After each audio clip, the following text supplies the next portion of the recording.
Good morning, good afternoon. Welcome. This is Mr. Payne bringing you How to Solve Systems of Equations, Final Exam Review number 4.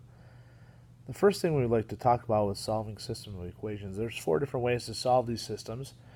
The first way is going to be graphing. The first step to graphing is get y alone in both equations. Enter both equations under y equals and see where they cross by hitting second trace 5. Enter, enter, enter. Remember that this is graphing, and on the final exam, you always have your tool of a calculator. And those are the steps to follow in order to do that. Now, I want to talk to you about what kids always forget. They have scrap paper on the last page of your final exam. Scrap paper. Create a table, create your graphs, and then identify where they cross.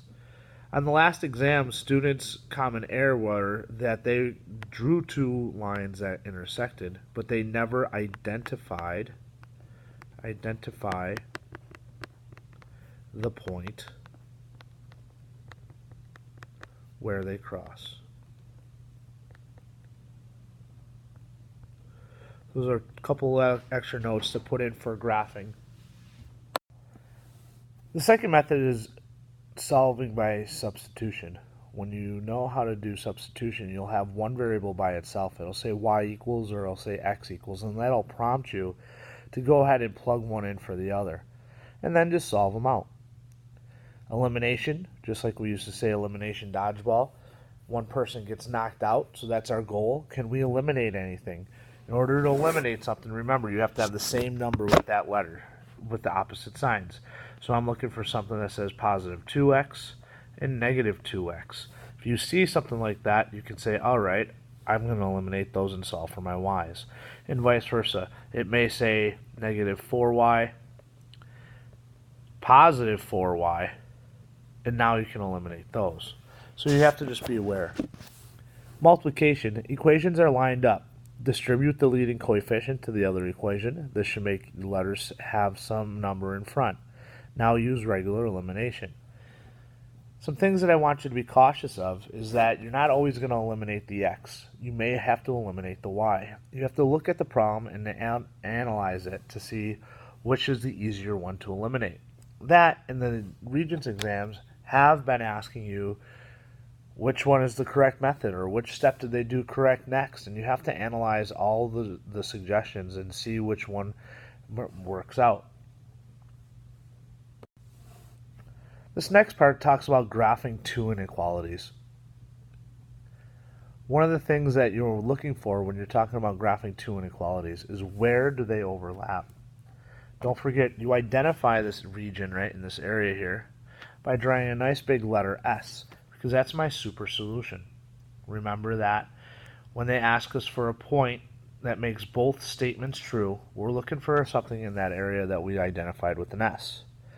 We also want to be aware that this is a dotted line, and make sure that we never pick a point that's on that dotted line, because dotted lines, just like over here in A, it says if the inequality sign does not contain an equal sign, just like these two. This says less than, this says greater than. Then draw a line as a dashed line. When you see those, we have to remember that things are not included.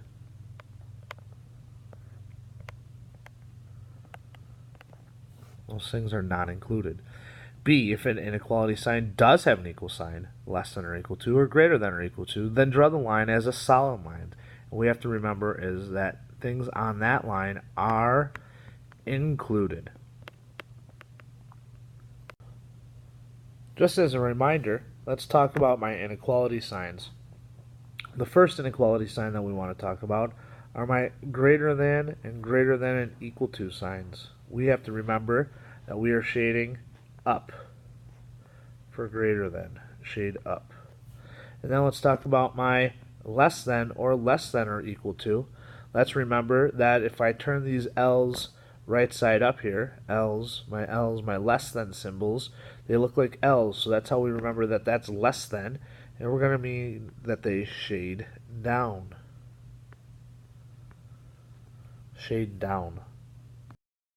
The next part we're going to talk about are solving quadratic and linear functions. Sometimes on the part 3s or the part 4s, they have us go ahead and graph a quadratic and they have us graph a linear line. Both of them which are easy to do by using your calculator and then or using the paper there. But the thing that students are forgetting still, once again, if they don't intersect, just identify it as none. If they intersect one time, you have to tell me that, or two times, you have to identify those points.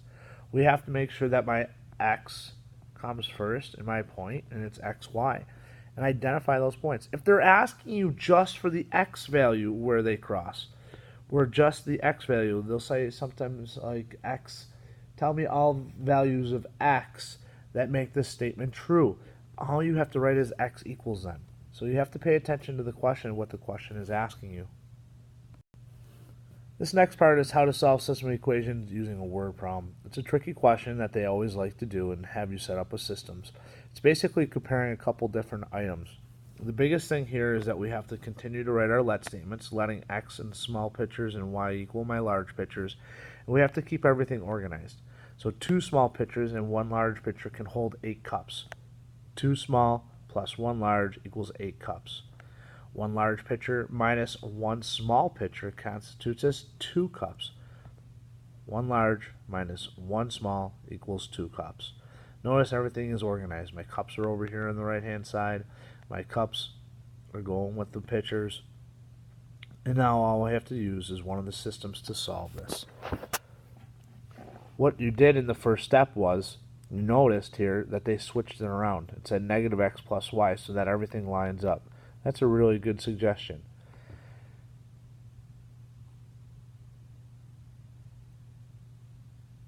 What they used here was substitution by subtraction. So they said 2 minus negative 1 is going to give me 3. A y minus y, oh, those eliminate, and then 8 minus 2. You can do that, or a good suggestion is, if I was doing this problem, I would show you by multiplying by negative 1 out front. And if you remember, if I multiply by negative 1, I would rewrite the bottom. It would say positive x minus y equals negative 2. That's what I would have shown you on how to do that problem. And then you can go ahead and simplify by using elimination by substitution. Hope these little videos are helping just bring back some stuff. Now go ahead and take a stab at answering some of the questions on the next few pages. Thank you. Have a good night.